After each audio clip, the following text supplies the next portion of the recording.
Bom dia, nós somos a equipe 6, composta por mim, Carol, pela Emily, pelo João, pelo Lucas, pelo Murilo e pelo Vinícius. E hoje a gente vai falar sobre a ginástica circense. Então, eu vou falar um pouquinho sobre o que é a ginástica circense. Ela pode ser definida como um exercício físico que envolve práticas como equilíbrio e malabarismo, desenvolvidas com a finalidade de apresentação artística. As atividades circenses que são desenvolvidas em circos também incluem manuseio de aparelhos.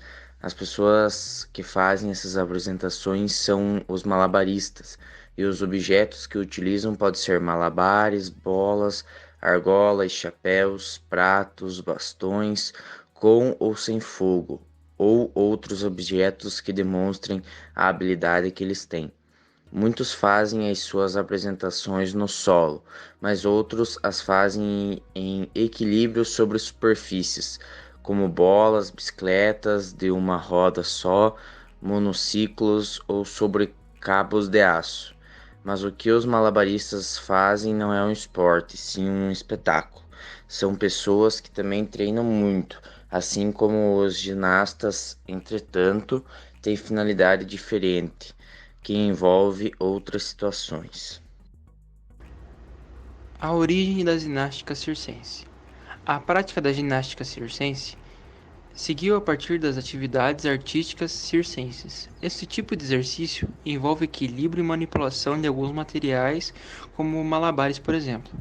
É provado por pinturas que as práticas de acrobacias, contorcionismo e equilibrismo já eram feitas há 5.000 anos na China. Foi na Europa que o circo ganhou força e se desenvolveu. Os espetáculos tomaram impulso no Império Romano em anfiteatros, cujas apresentações mais tarde seriam classificadas como atividades circenses. A importância e a grandiosidade desses espetáculos podem ser demonstradas pelo Circo Máximo de Roma. No lugar em que esse circo se instalava, foi criado mais tarde o Coliseu, que comportava mais de 87 mil espectadores e apresentava excentridades como gladiadores, animais exóticos, engolidores de fogo, entre outros. Porém, os espetáculos realizados no Coliseu tornaram-se sangrentos, com cristãos sendo jogados às feras, e isso teve como consequência uma redução no interesse pelas artes circenses. E no final do Império Romano, os artistas circenses passaram a se apresentar então em locais públicos, como praças e feiras. O circo no Renascimento deslocava os habitantes das vilas e cidades de suas rotinas simples que envolviam apenas trabalho e descanso. O circo rompia com a ordem estabelecida ao proporcionar, sobretudo, diversão e encantamento ao público. Era uma arte do entretenimento. O circo se apresentava como uma atividade de grande fascínio na sociedade europeia do século XIX. O corpo era o centro do espetáculo das variedades apresentadas pela múltipla atuação de seus artistas. Pode-se dizer que o circo surgia como a encarnação do espetáculo moderno e seu sucesso era inegável nas diferentes classes sociais que assistiam ao mesmo espetáculo, independente do dia ou horário. Malabarismo é uma habilidade física que envolve a manipulação de objetos por arte, diversão, entretenimento ou esporte. A forma mais conhecida de malabarismo é o malabarismo de arremesso. O malabarismo pode consistir da manipulação de um ou mais objetos ao mesmo tempo, na maioria das vezes com uma ou ambas as mãos, embora também possam ser usados os pés. Os objetos mais comuns são as bolas e argolas. Alguns malabaristas utilizam objetos mais dramáticos, tais como facas, tochas e motosserras. Perna de pau é o nome que se dá ao equipamento em que os praticantes alteram sua estatura normal, utilizando basicamente um aparelho também conhecido como perna de pau. No entanto, não se exclui a possibilidade de utilizar outros aparelhos ou objetos materiais que permitam estas modificações de altura.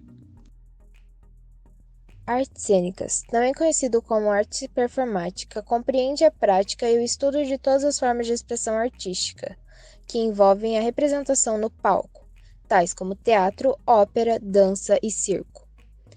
Esse tipo de arte se desenvolve em palcos locais ou destinados para o público espectador. Dança. A dança se tornou um elemento fundamental no circo. Grandes companhias circenses já utilizam a dança como parte do espetáculo e influenciam bailarinos ao redor do mundo. Essas grandes companhias também inserem aulas de dança, de treinamento para seus artistas, muitos deles já bailarinos de formação. O monociclo é um meio de transporte utilizado principalmente para apresentações artísticas que envolvem o equilibrismo. O monociclo, como se diz o próprio nome, caracteriza-se por apenas uma roda. O condutor fica sentado num banco apoiado num garfo e com os pés nos pedais. Existem diversos tipos de monociclo, assim como formas de andar. É comum a história que os primeiros monociclos construídos vêm dos antigos modelos de bicicleta, que tinham roda dianteira muito maior que a traseira. Corda bamba ou funambulismo é a arte circense baseada em habilidades de equilibrismo, que consiste em caminhar sobre uma corda tensa em posição elevada. A corda está presa pelos dois extremos.